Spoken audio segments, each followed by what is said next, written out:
सबके मन की जिम्मेदारी एक औरत की। प्रियंवदा सुबह जल्दी उठ नहा धो शीशे के आगे जा बैठी। पूरे दिन में बस यही 2 घड़ी अपने लिए निकाल पाती थी।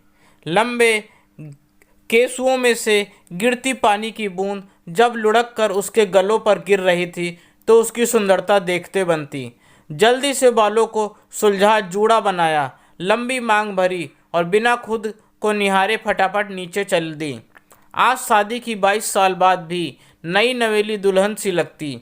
नीचे सब चाय का इंतजार कर रहे थे। कमर में पल्लू बांध एक तरफ चाय चढ़ाई और दूसरी तरफ बच्चों को आवाज़ लगाने चल दी। बेटा उठो, चाय तैयार है। सास ससुर भी बाहर बैठे चाय का इंतजार कर रहे थे। फटाफट चाय बनाने लगी। ससुर जी काली चाय पीते हैं, सासू माँ दूध वाली, पतिदेव चाय की जगह कॉफ़ी लेते हैं। बिटिया योगा करती है तो नींबू वाली चाय और बेटा उसी समय हॉर्लिक्स वाला दूध लेता है। काम महज एक चाय का था, पर उसमें इतनी वैरायटी, उसमें लगने वाला समय और मेहनत करने वाले के अलावा कोई नहीं समझ सकता। सबको खुश रखने वाली प्रियंवदा दुबली पतली काया की थी। झटपट इधर उधर घूम सबकी फरमाइश पूरी करने में लगी रहती। सबके पसंद का नाश्ता, खाना, कपड़े, घर बाहर सब काम उसी के हिस्से में आता। 10 बज गए थे। पतिदेव लंच लेकर जाते हैं। उसी समय ससुर जी पूजा कर नाश्ता करते हैं। चूँकि पतिदेव लंच लेकर जाते हैं तो 10 बजे हल्का नाश्ता होता है, जिसमें रोटी पराठा जैसा कुछ साधारण सा खाना ही पसंद करते हैं। बच्चे नाश्ते में कॉर्नफ्लेक्स लेंगे। जल्दी जल्दी सबकी फरमाइश पूरी कर प्रियंवदा थोड़ा समय फिर खुद के लिए निकालना चाहती है। भगवान को भी तो मनाना है, अपने घर की खुशहाली, पति व बड़ों का स्वास्थ्य, बच्चों को तरक्की, मिले हुआ खुद के मन की शांति, ये सब तो रोज़ के 10 मिनट की पूजा ही उसे देती है। खाना खा जहाँ सब औरतें आराम करने की सोचती हैं, प्रिया स्वयं के अस्तित्व को जीवित रखने में लगी होती। जी हाँ, पढ़ी लिखी प्रिया दिन में 4 से 6 ट्यूशन लेती। 6 बजे बाद शाम को रोज़मर्रा का काम, उससे पहले थोड़ी देर बाहर खड़ी हो, आसपास का व्यवहार भी तो निभाना जरूरी है। पर इतनी व्यस्त दिनचर्या के बाद भी खुश थी, मस्त थी और शायद गृहस्थ जीवन के 22 वर्ष बीत जाने के बाद भी इसलिए इतनी तरोताज़ा। यह भी कहना गलत नहीं होगा कि अपने खुशहाल परिवार की धुरी वह स्वयं थी।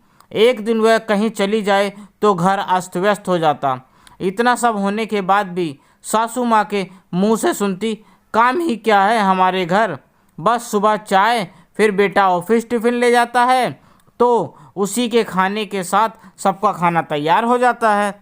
हम तो कहते हैं थोड़ा आराम करो, पर उसे ट्यूशन पढ़ाने का शौक़ है। प्रियंवदा को बड़ा बुरा लगता। सोचती, जिनसे कह रही हैं यहाँ आकर रहें तो पता चले, चाय ही चाय कितनी तरह की बनती है। फिर दिल बड़ा कर सोचती, अरे बुजुर्ग हैं, कहने दो, जिसमें उनको खुशी मिले उसके ऐसा सोचने से रिश्ता फिर सामान्य हो जाता। आज दिन का काम सल्टा आराम करने की इच्छा हुई। पढ़ाने का भी मन नहीं था। थोड़ी थकान सी महसूस हो रही थी। बड़ी मुश्किल से शाम तक काम सल्टाया। अब हरारत भी शुरू हो गई। बिटिया माँ के मुरझाए चेहरे को देखकर पूछ रही थी, मम्मा तबीयत खराब है क्या, कोई मदद चाहिए? पर हर बार प्रियंवदा पक्का एक ही जवाब होता, नहीं, तुम अपनी पढ़ाई में ध्यान दो। जब इतने साल नहीं करवाया तो अब क्या करवाऊँ? यह तुम्हारा सबसे अहम वर्ष है। लड़के तो लड़के हैं जो शायद अभिव्यक्त कम कर पाते हैं। बेटा अपनी ही टोन में बोला, क्या यार मम्मा, मुंह लटका कर बैठी हो? आज हमारे घर के शक्तिमान को क्या हो गया? किसी तरह से सारा काम सल्टा बिना कुछ खाए पिए प्रिया सो गई। सुबह जब वह हिम्मत कर उठकर आई तो रोज़ वाली फुर्ती नहीं थी। थोड़ा शरीर से भी थकावट महसूस हो रही थी। बिटिया से चाय बनवाई तो पूरा स्लैब खराब। पहला जवाब था, माँ मैं बस एक ही तरह की चाय बनाऊंगी, आज सब वही पी लो। सभी ने उसे अपनी तरफ से आराम दिया। कितना, वो तो करने वाली ही समझ सकती है। पतिदेव ने नाश्ते का त्याग कर कहा, तबीयत ठीक नहीं तो नाश्ता रहने दो, लंच ही रख दो। अभी कॉर्नफ्लेक्स ले लूँगा। सासू माँ उसकी जगह भगवान को मनाती नजर आई। बहू, पूजा मैं कर लूँगी, तू आराम कर, बस ये प्रसाद पकड़ा दे और हिम्मत हो तो ये भगवान जी के 2 बर्तन धो दे। उसकी बीमारी ने सारा घर सिर पर उठा लिया था।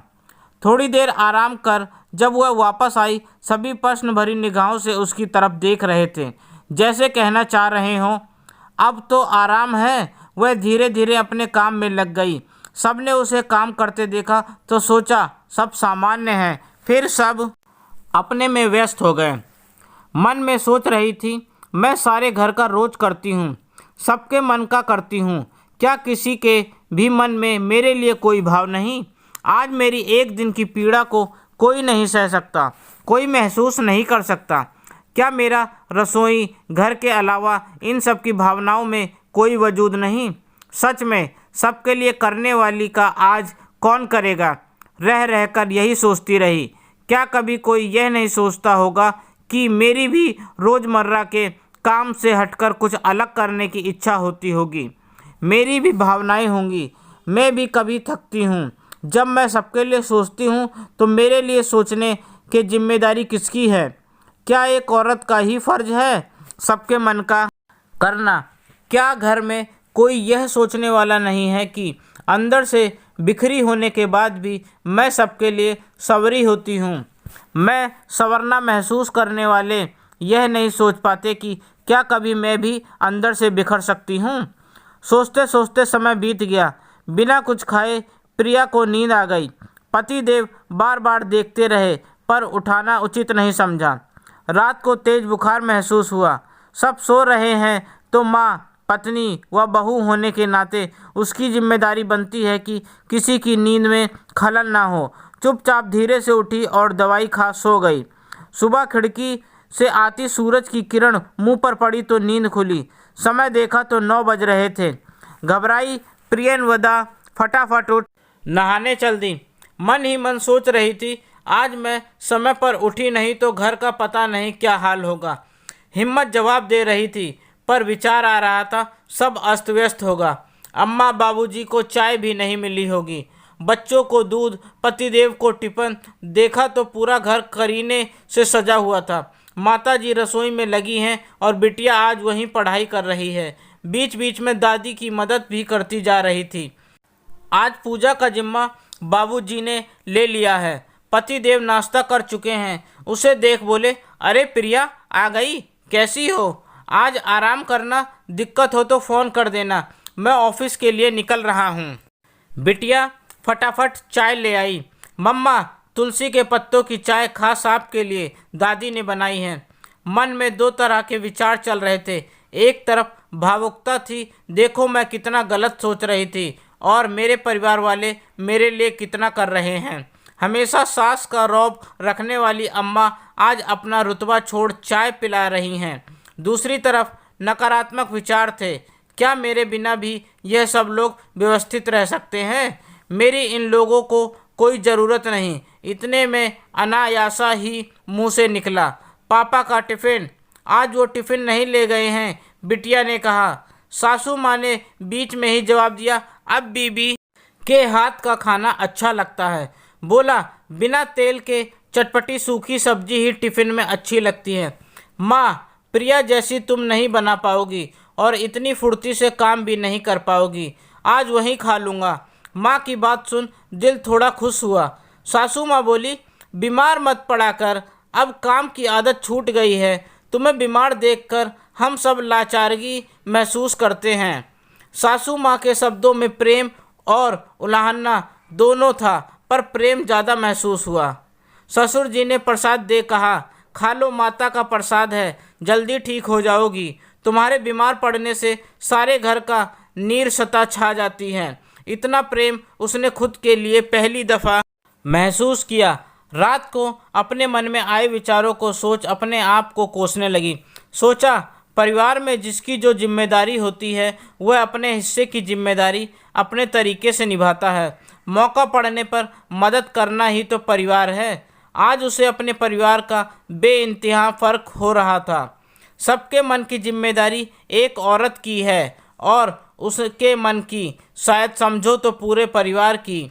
एक औरत अपने काम के जरिए, व्यवहार के जरिए, मातृत्व के जरिए घर में तल्तलीनता से सबके लिए करती है, और एक दिन ऐसा आता है जब पूरा परिवार उसके अनुसार उस पर निर्भर हो जाता है। हाँ, उन सब का करते करते अपने अस्तित्व को जरूर खो देती है, पर उस खोने में जो पाती है वो भी उसे खुशी देता है।